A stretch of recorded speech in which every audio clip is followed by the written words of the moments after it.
Oh, hi, Spartan Prepper. Stress. Yesterday, it really got to me.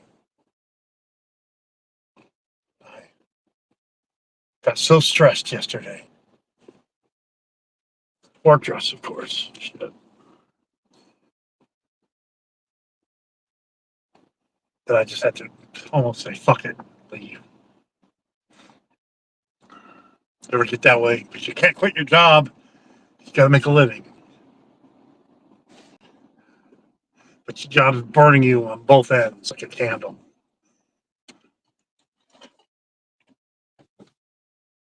Eating away at your soul. And whenever get that way, like you get that feeling and you just want to, but you can't.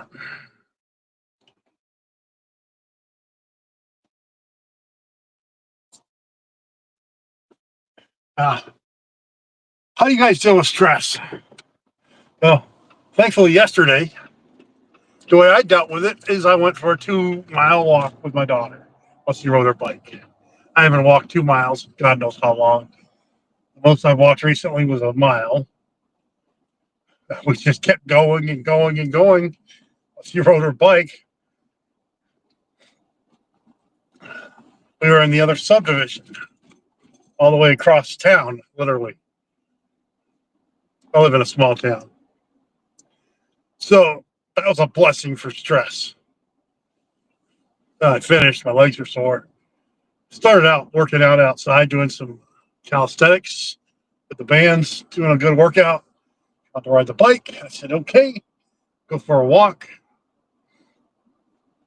I said, okay. Didn't realize she wanted to go all the way around.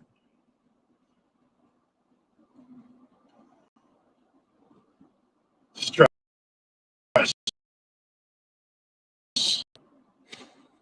Killer. Instead of stress, our coping mechanism.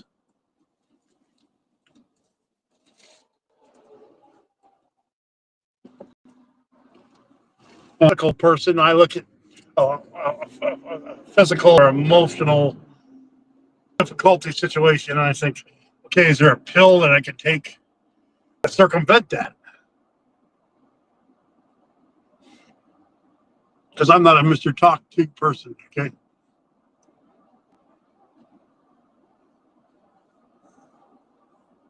And really, it's you got to develop your own coping mechanisms. The one stress hormone that I do recommend preppers and survivalists is ashwagandha. Because what happens with stress? Stress builds cortisol levels, that fight or flight response in your body. But too much of that leads to impaired glucose metabolism, decreased energy levels. You don't burn fat for energy, you store fat because of that stress. So work it out, people. Work it out.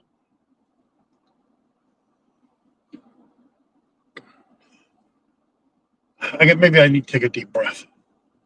Thankfully, today I am going to be off for the next 2 days because I got medical appointments.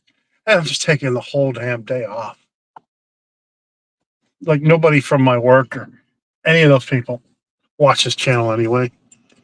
I'm not politically correct enough for them. And I'm a nobody. So yeah, I'm taking off 2 days for medical appointments. And yeah, I do have appointments and they get stressful. Thanks for watching, everybody. Have a good day. Apparently, I'm stressing everybody else out that nobody's watching the videos.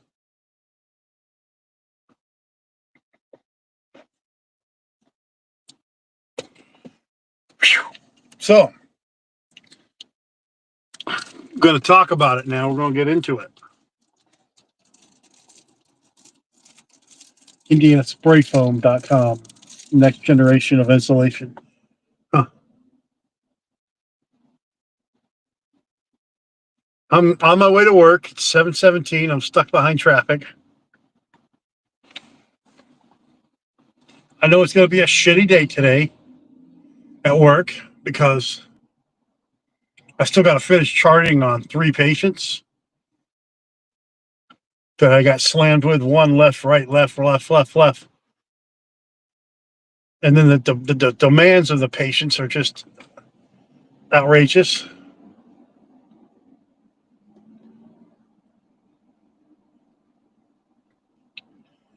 So when it's time to retire from my job, I think I'm going to retire because of stress. I'm not going to kill myself over a job. And hopefully I'll become a famous YouTuber more than make up for it. We'll see. But the good thing about stress is it makes you think differently, okay?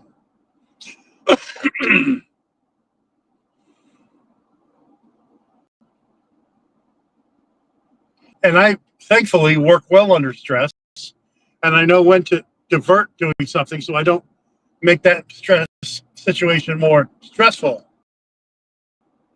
Like yesterday, psychologist, okay, and I hate psychologists. Okay. That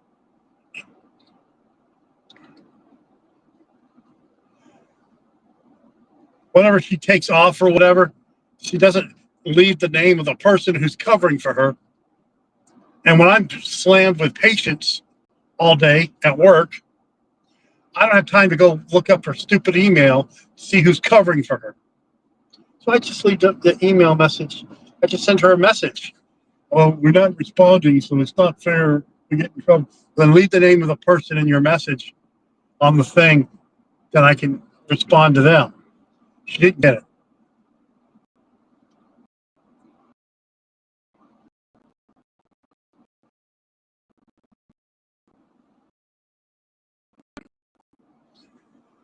And 2, when I having some combat related issues,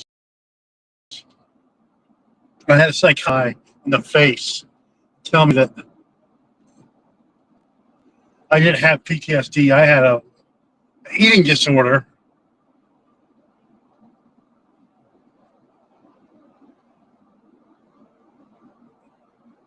And he was saying to me, congratulations, you don't have PTSD. You haven't. Congratulations.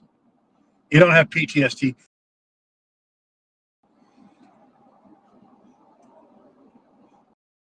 At that point in my life, I had been in 2 wars. And I don't know where the hell this psychologist got this, you have an eating disorder diagnosis.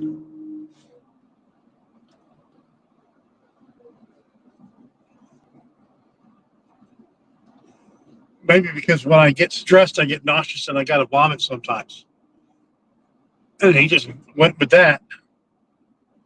Like doing a full workup for someone who's got polyuria and just focusing on the fact that someone's paying 10 times an hour instead of finding out the reason why, which is usually high blood sugar, and just focusing on the polyuria.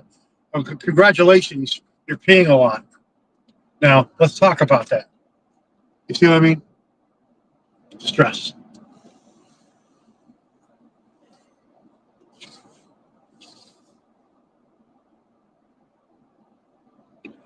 So instead of getting myself in trouble going off on someone like a psychologist,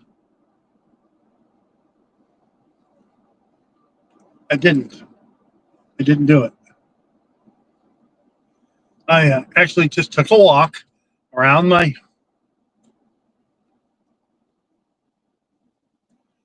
office to de-stress.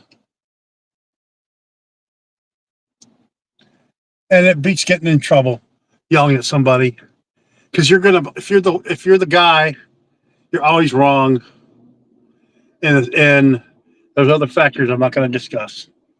So I'll never be right. So it's not worth it. Stress. So let's talk about some of my videos and some key points I want to bring up.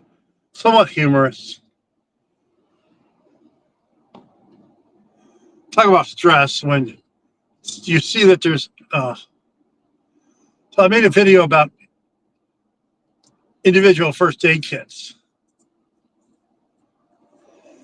and everyone thinks that you have to go out and buy a prepackaged or a size small, micro-sized first aid kit, individual first aid kit.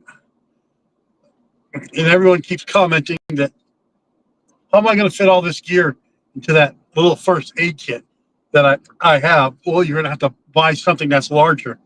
And it doesn't have to be necessarily labeled as a first aid kit. Why can't you, not you in particular, okay, get a small butt pack, turn that into your individual first aid kit? It doesn't have to be on your chest rig. Okay, it could be on your load-bearing equipment.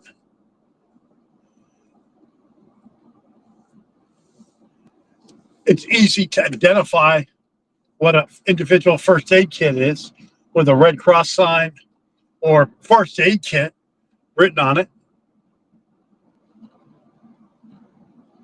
Or help, I'm a first aid kit. Or an emoji with like a boo-boo emoji. Something.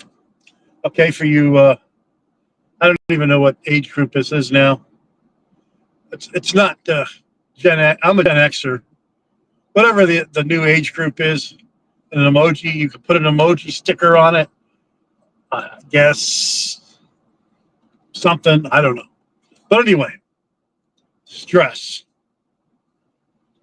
So my train of thought, okay, is use a fanny pack, which is basically a male purse that goes around the belt. That would be a great larger sized individual first aid kit.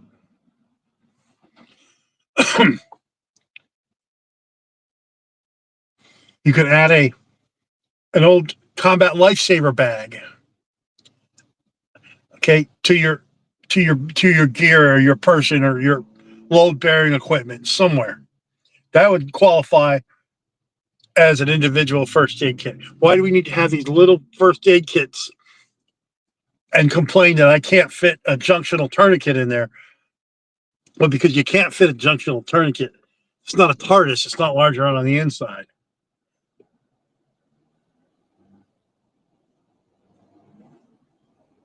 It doesn't work that way. My solution is this.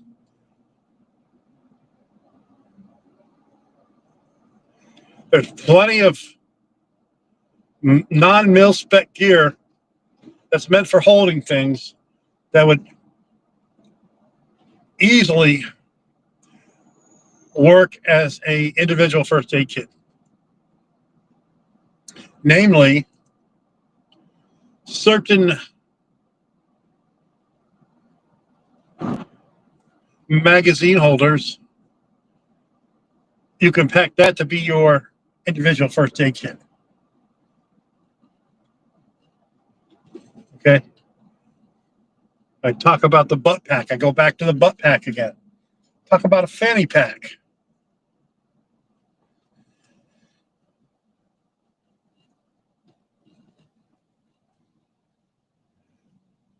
Oh, that's pretty. There's tons of different configurations, cloth, vinyl, whatever you want to call it, little bags that you can make into a first aid kit. It doesn't have to be made by some industry that makes medic bags. Okay. And if it's not specific to that, you can't use it. You know, on my LBE, my load bearing equipment, I have it's a beautiful black thick fanny pack, okay? And it's not made to be a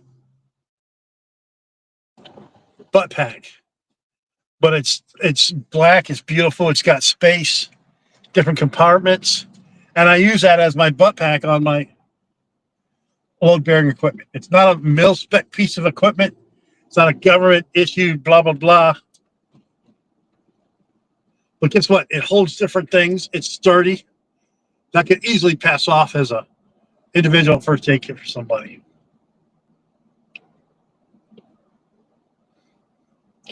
Hell, if you had to, a small hygiene kit can pass off as a first aid kit. Okay? But you want to get one that's rugged and not cheap, and not one that's made out of leather that will smell when it gets wet. So you got to open, expand your horizons when it comes to gear. It doesn't have to be all this mil spec, special ops, second ID, 24th ID stuff. Okay? It could be whatever.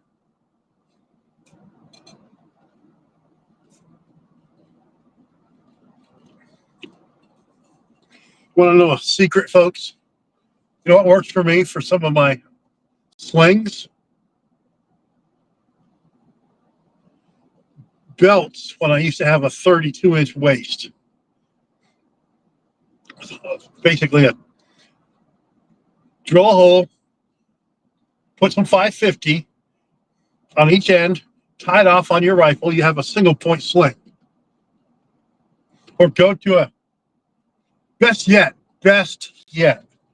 go to a secondhand store, and you'll find little purses, things that you can use as a first aid kit. Okay, yeah, wash it out, clean it,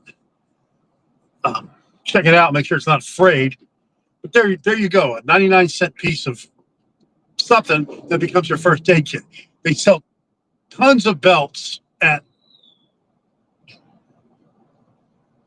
secondhand stores. Okay? Same with, this is going to sound bad, but if you're just looking for some material to clean stuff with, sometimes it's cheaper to just buy some old t-shirts from a secondhand store, wash them with just water. You don't want to put any detergent. Dry them, and there you go. You have plenty of cleaning material for your rifle or whatever. It doesn't have to be the most expensive piece of equipment. Some equipment has multiple uses. Like, here's an example, okay? I have a colander, a hand-sized colander, that when you drain the spaghetti out so the spaghetti doesn't go into you drain out the water and all that, the colander. I have a hand-sized one. It's a good sized. But I use it when I'm doing when I use it when I'm doing the water to filter out some water, the muck out of the water. You get some of those cotton clothing that you washed and bleached, and you use that as a filter. Okay? And you filter out all the muck just to get all the physical scent out of whatever you're trying to drink.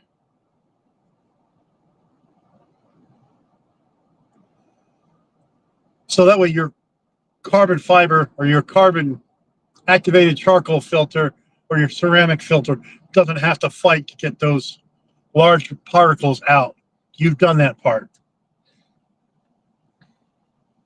Better yet,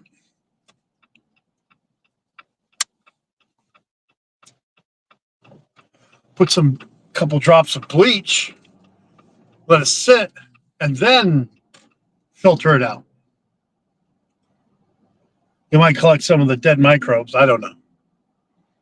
Just an idea. Just throwing that out there. It doesn't have to be this super duper expensive stuff that you get on.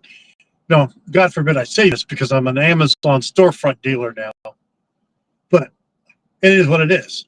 You don't have to get this fancy dancy thing. Sometimes the simple is the best. Simply the best. Better than all the rest. So I feel like I'm going behind enemy lines today, and I get that feeling in my stomach. But I'm going to work hard today, folks, at my job today. I'm going to work hard. I'm going to get everything done that's supposed to get done. I'm going to play around. And I never do play around. And just to add more, I'm talking about multiple things today, okay? So here's to add more insult to injury. I'm in the middle of patients where I'm not even getting time to take I don't even get to take a lunch break. And I have to beg a patient, excuse me, I really have to use the restroom. I'll be right back. I don't even get time to do that. And the court's going to tell me, you need to call this patient. They really need to talk to you about something. And it turns out the thing that the patient wanted to talk to me about, I have nothing to do with it.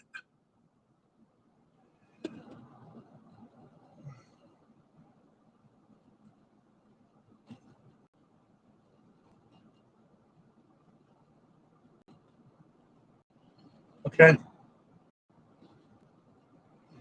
So, yeah, stress.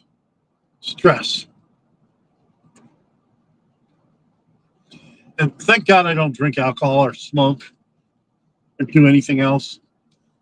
I can see why some people that don't have good coping skills would go to that. To me, getting off work, going to the bar does nothing for me. One, I don't like to talk to people. Two, my days of getting a buzz after work, that's way, way in the past. Do I miss getting a buzz? A nice little beer buzz or a buzz from make. My favorite bourbon has been and will always be Maker's Mark. If shit hit the fan, I do have a couple. I have a nice bottle of Maker's Mark that I'm not even using. If I had to have a sip of it once in a while, just to deal with some stress. And here's the thing, folks. All it would take for me is a sip. Just to smell it. That's that beautiful smell. Okay. And it's funny because everything else makes me nauseous, but not Maker's Mark. Whiskey, just that any other bourbon, the Maker's Mark, it's like and the taste it has going down my throat, a little burning sensation. Just a sip. That's all I'd want. Like 5 cc's of it, just a small amount. It's not even a shot. That would take care of it. And I would do that every 6 months, honestly. But no, I really don't want to drink anything right now. But if shit hit the fan, I would.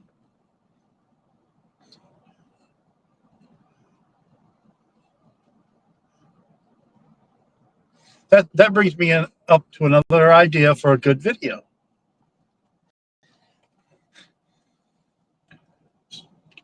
Would you barter smokes and whiskey for shit hit the fan with other preppers or survivalists or addicts? Would you barter that for that? I don't want to store cigarettes in my house. I can't stand the smell of cigarettes. I would not want, and I don't know how long cigarettes stay fresh.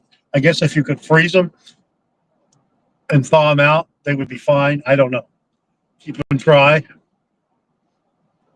But the problem is I'm not in the bartering business for cigarettes. One thing that you could barter is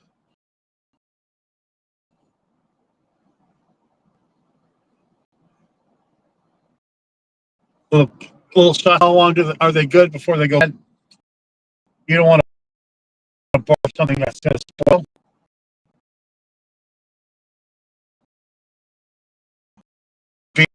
Tongue, that's a barter, bro. It doesn't go bad. You freeze dry it, you keep it, have a little little things of it. You put it under your tongue, barterable. The little packets of freeze-dried coffee. That's pre-made. You can get thousands of those. Barterable. Barterable. People would exchange that for whatever.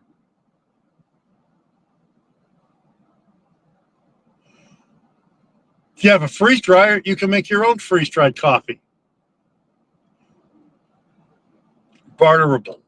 But finding them the little packets to put it in, that I don't know if it's worth the effort, because you still need to have a oxygen absorber. Some things you're better off not making such small. Anyway, I digress.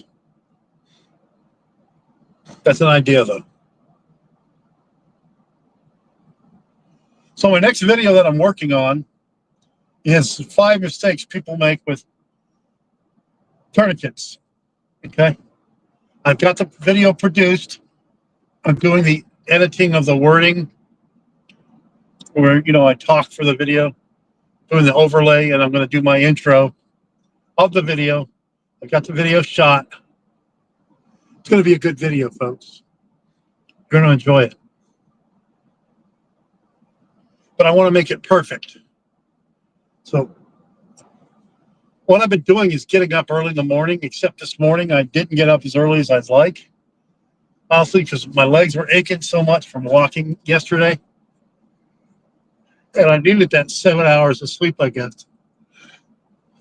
I should have just got up when I got up at like 4 like I normally do. Then I slept till 5:30.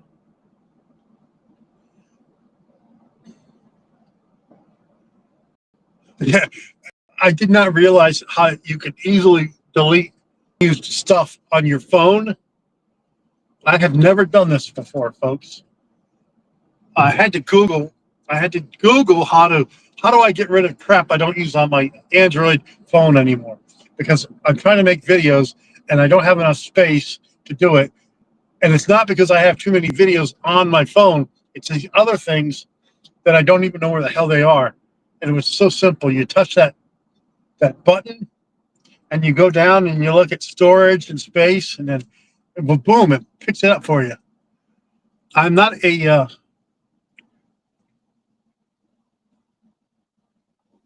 I do have a genius level intellect, I understand, but sometimes some things elude me. I don't know sometimes. But yeah, I get it. And the phone that I'm talking on now, that's why I had to always reboot it and reboot it and reboot it and boot it, Pete Buttigieg and everything, Huh. So now I got some space on there, and it's stuff I wasn't using, and it's nothing that I deleted that, is memorabilia for me. It's stuff that, what the hell's all this? I'm not using any of this. I don't even remember what the hell it is. And I was looking, okay, where's all this storage at? Maybe I should look at my computer, laptop, and see the same thing. If it has a storage thing where it'll tell me where all this space is being used.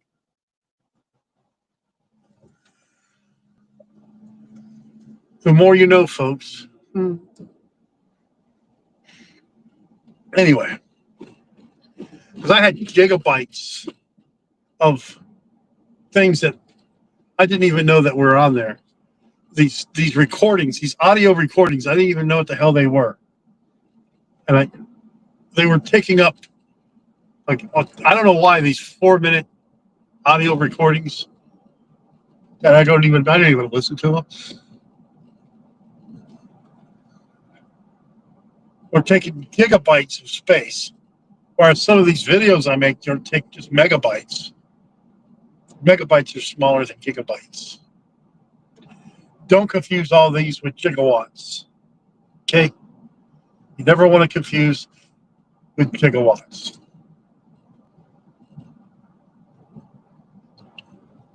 So I'm driving to work. It's 7:42. I'm behind enemy lines now. Problem is, we're on 1/8 tank of gas. So we're not running on empty, but I should have waken up and filled up earlier. I'll do that on the way home. School buses are out.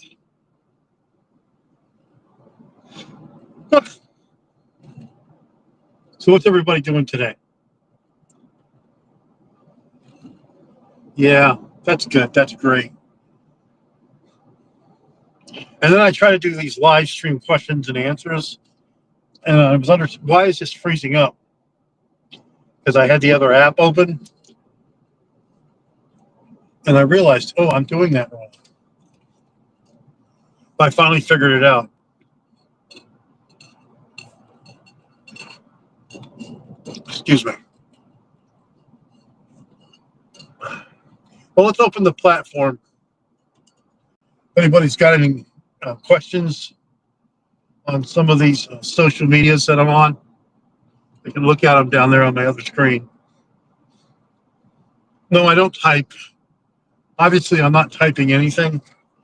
I'm driving.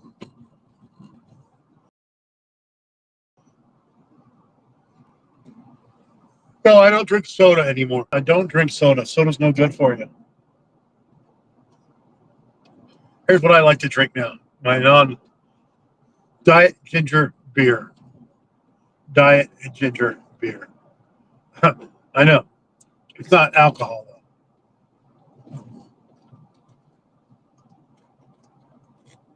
though. They say it's Australian. Brewed in Australia. Yeah. Never been to Australia.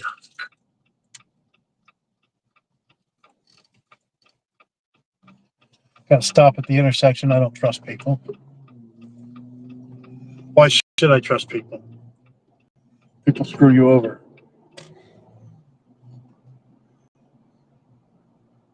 Okay, I'm good. So,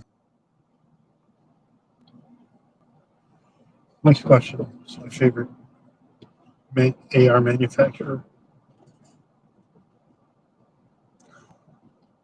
I don't have an AR manufacturer that I don't like.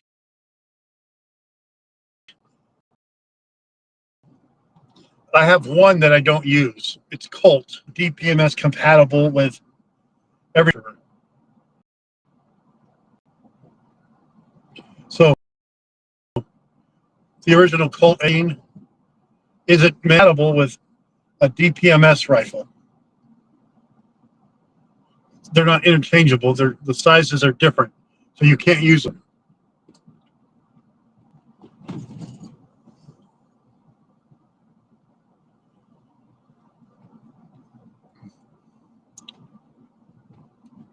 So the first rifle I got as a civilian was an AR-15.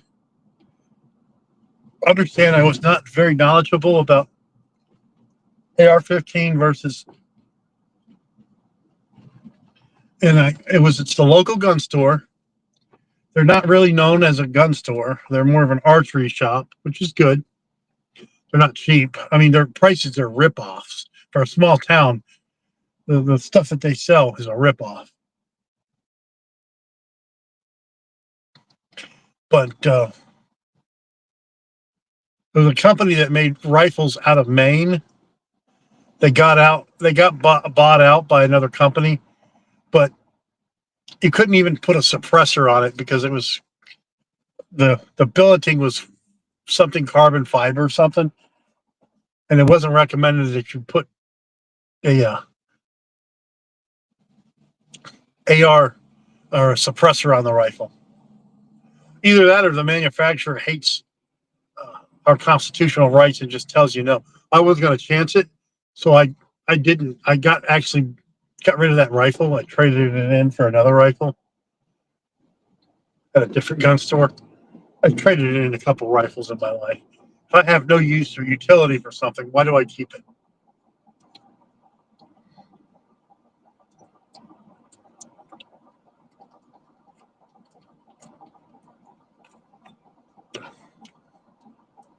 Have I ever had a medical situation where I just had to walk away? Yeah, one time. Just got back from Afghanistan. and I had to go back to work. I worked on the med surge floor. This was going to be, I worked there since I started working as a nurse. Went to Afghanistan, 04, 05. Came back 05. A couple weeks later, I'm back to doing my job. Okay. Like nothing happened. But something did happen.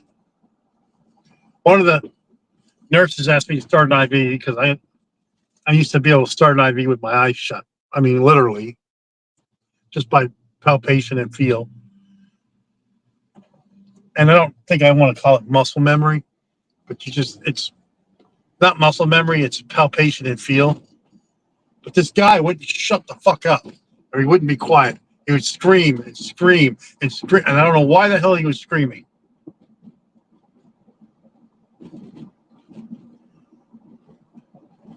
And I was trying to get an IV in him, and he would start screaming. He didn't have dementia. He's a little bitch.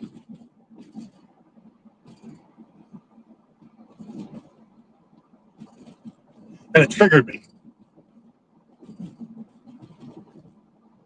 And I think I told the guy, you're going to really need to shut up. I'm not going to be able to do this. It triggered me. I said, listen, I could usually get this with my eyes shut, but your screaming isn't helping. I'm not going to be able to help you. And no, I couldn't get the IV in the guy. It's screaming just for a grown man to scream and it was, the thing is, it was a 22 gauge, small little IV. But I just couldn't handle the guy screaming. At that point, where I had just come back from combat, had a couple weeks of leave saved up, went back to work,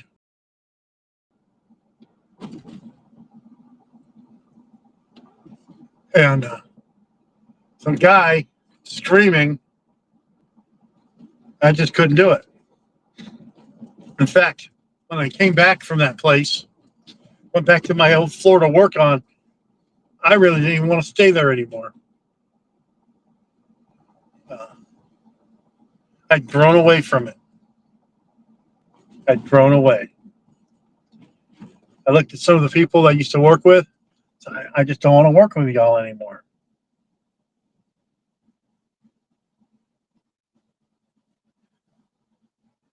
So I went and worked in the intensive care unit for a couple of years. Well, not a couple of years.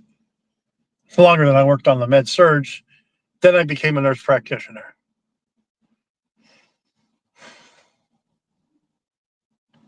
I'm starting to feel that way when I did back then. The frustration that I felt, I'm starting to feel that today a little bit. Yeah, we'll see.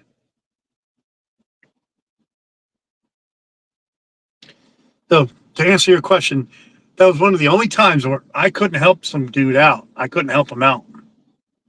And I had to get the F away from him. Honestly, I had to get the Barksdale away. Such is life, folks. We've got our limits. I didn't go back in the room. I didn't care. They got somebody else, some fancy dancy to get the IV, not me. And it wasn't that he was a hard stick, it's just screaming. And he wouldn't just shut up. Would just be quiet. So yeah. I've worked on people that scream a lot. But I know how to block that out. But this particular day, in this hospital, this air-conditioned room where this patient was not conducive to me doing my job. Wasn't even my patient.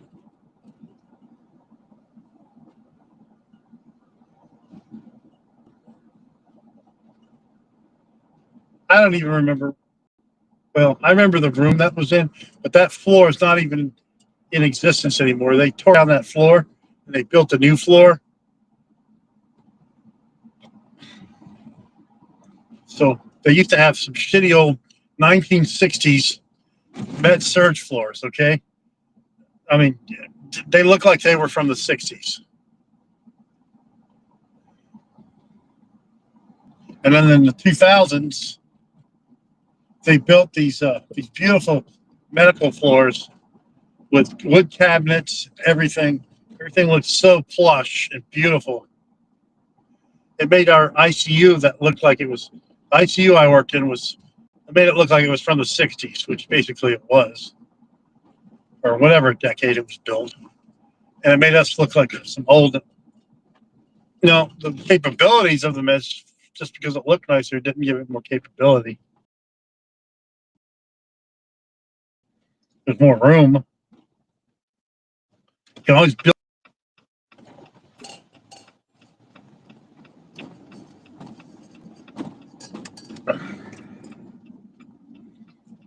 Do you have any regrets? Yeah, I do have one regret. Okay, a little emotional. I should have commissioned at some point in my career. I should have commissioned in the military or the reserves, but I didn't. I stayed enlisted. So is this guy going to turn?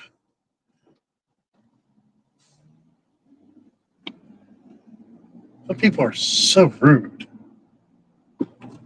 No signal either. Thank you, good buddy. No signal. But I didn't. I stayed enlisted. My career as a medic. Just monetarily, it would have been better when I turned older. But that's okay.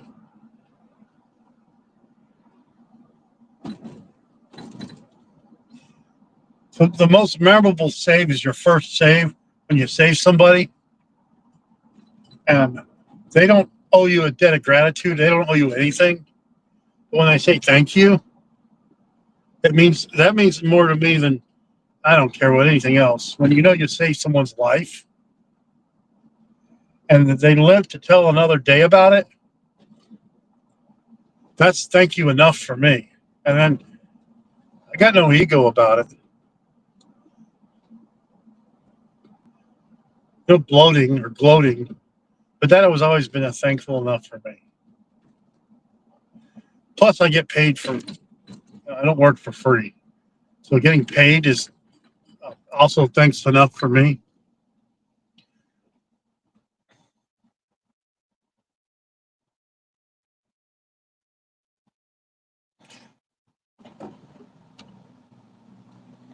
So when I wrote my book, when I got my book published and I was trying to do self-marketing for it, and people would bash you and say, you don't write books to make money. You just do it because you have to do it. And I understand that grand nobility of, so people would want a free copy of my book. Like a few copies I had at the time. You're just trying to, you publish something, you put your heart into it. You want to make some money on it, okay? It's not like you work for free. What the hell is this thing where people think that you work for free? How are you going to put food on your table? Are those people that read your book going to do anything if they don't have to pay for it? When you go to the grocery store and buy the milk from the cow farmer, you got to pay that cow farmer for that milk. What's the difference?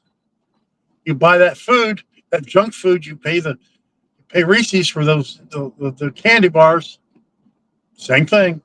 But yet when you're a publisher or you're a medic that wrote a book about being a combat medic, all of a sudden you're supposed to work for free or give it away to people for free.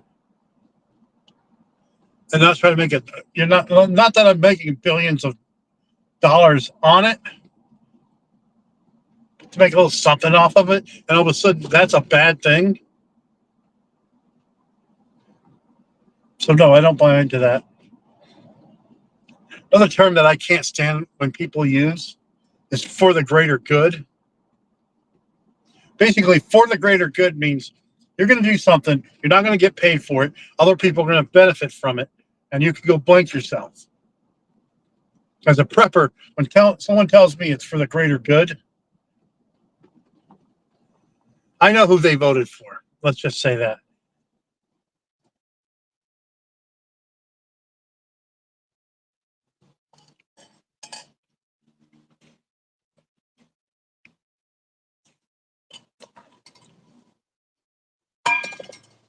Or something around the lines of bringing it back. Like when you help somebody out, but yet no one's ever really helped you out with shit, and you're supposed to bring it down the line or whatever, and I'm supposed to feel sorry for somebody else. And the other term, I don't have that term right, okay? The other term that I dislike that people say is for common sense. Gun control for common sense. Common sense gun control. We have common sense gun control. It's called the Second Amendment. That's our common sense gun control.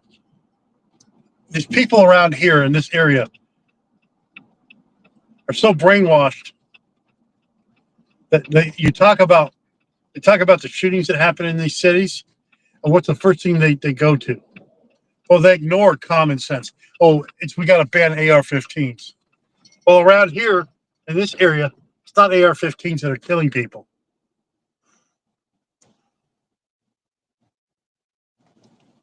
Around here, every time there's a multiple car accidents because people drive with rage, do we ban cars? That would be common sense. Make your ass walk. 7:59. I'm going to sign out. Everyone have a good day.